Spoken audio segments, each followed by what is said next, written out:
Welcome to our reading on income taxes. Now, a bit of a health warning in front of this one. This, I think, is probably one of the hardest areas in the Level 1 syllabus to get your head around. For example, if you are doing an accountancy qualification, you don't come across things like deferred tax until some of your final studies. And yet here we have deferred tax, not permanent ones. Let's have a look at a liabilities tax base. A liabilities tax base is slightly different from an assets tax base. With an asset, the tax base was simply the amount that would go through future tax returns. A liabilities tax base is the balance sheet amount, i.e. the carrying value, less the amount that will go through future tax returns. Okay, now again, the difference between a liabilities tax base and a liabilities carrying value is due to the temporary timing differences. Okay, again, when we say liabilities tax base here, it's key to point out we're talking about a balance sheet liability, not necessarily a deferred tax liability. Now, there is one liability that is rather different, and that's when we're talking about revenue received in advance.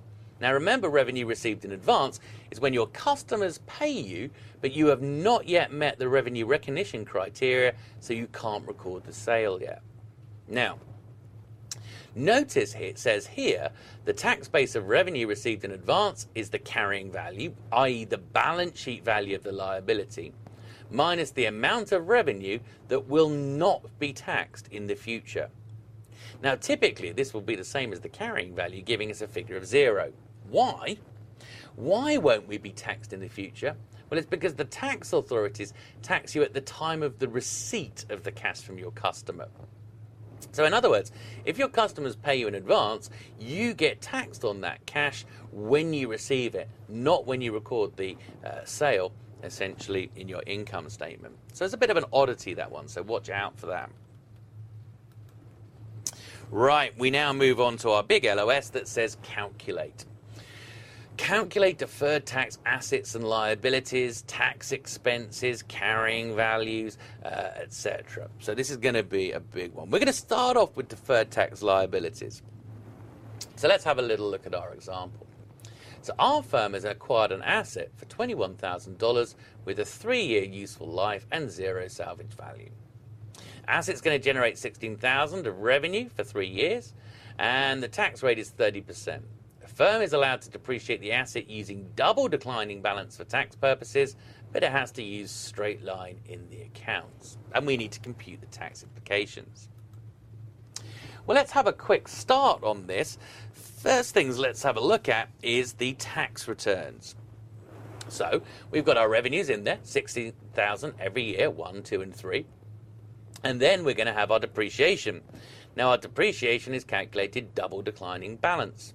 So we're going to have $14,000 in the first year, $4,667 in the second year, and $2,333 in the third. Okay, so there's our depreciation. Now, remember, we take the revenue less the tax allowable depreciation to give us our taxable income. Remember, it's the taxable income on which we're going to be assessed. So we've got taxable income and deferred tax assets are added to tax payable to get the tax expense. So tax payable from the tax returns, $1,500. Let's add on to that the decrease in the deferred tax asset of $600 to get a tax expense overall of $2,100. Now, we're going to look at the tax base approach here. Now, remember, the carrying value is just the balance sheet value. So in year 1, you've had a warranty expense of $1,000. You haven't actually incurred that yet because no goods have been returned. So you'll create a liability in the balance sheet for $1,000. In year 2, you've got a further $1,000 going through the income statement, but you've not incurred anything. So therefore, your liability would be $2,000. And in year 3, of course, you get a further warranty expense of $1,000, taking the liability up to $3,000, but then you incur the expense of $3,000, extinguishing the liability, giving you a carrying value of 0. So the balance sheet warranty liability is $1,000, $2,000, and at the end of year 3, 0. Now let's have a look at the tax base. Remember, our definition of the tax base here was carrying value minus the amount that would go through in future tax returns.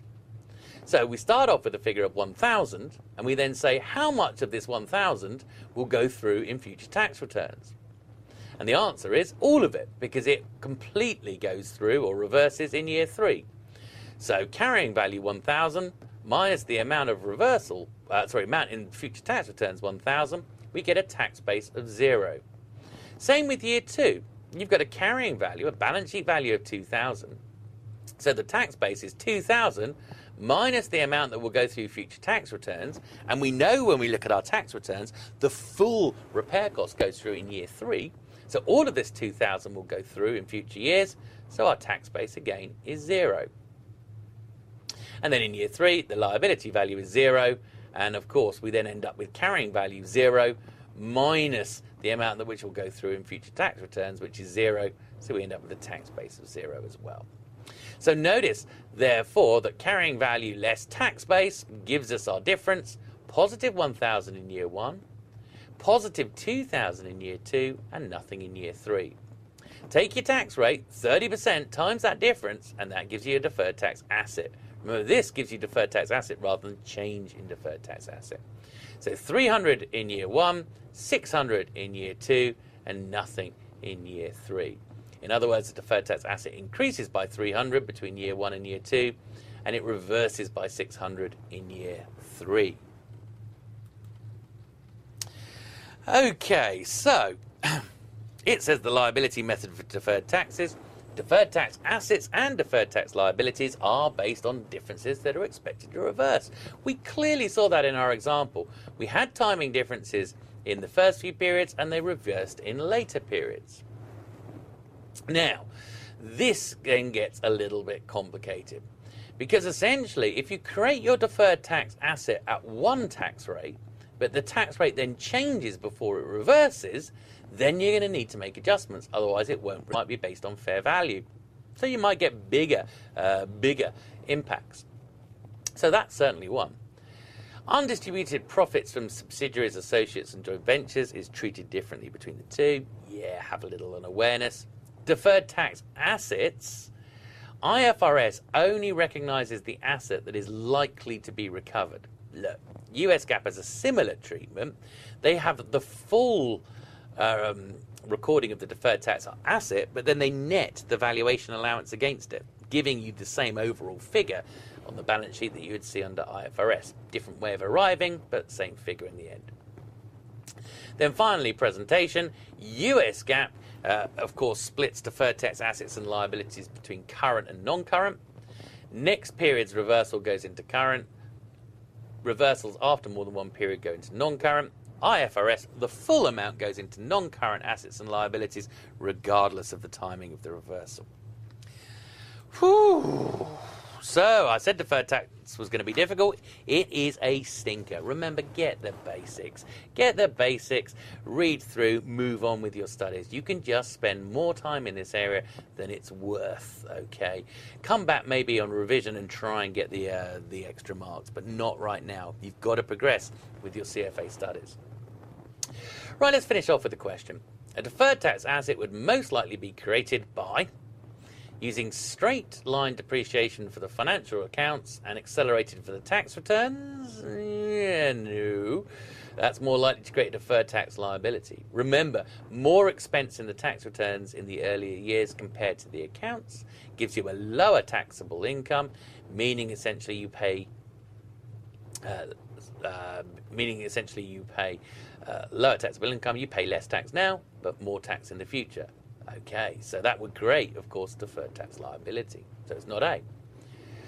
Differing treatment of warranty expenses for taxes and financial reporting. Now that sounds good, of course, because the expense goes through the tax returns when it's incurred, but the accounts at the time of sale, giving you higher taxable income in the earlier years, meaning you pay more tax now, but less on reversal, a deferred tax asset. Sounds like B.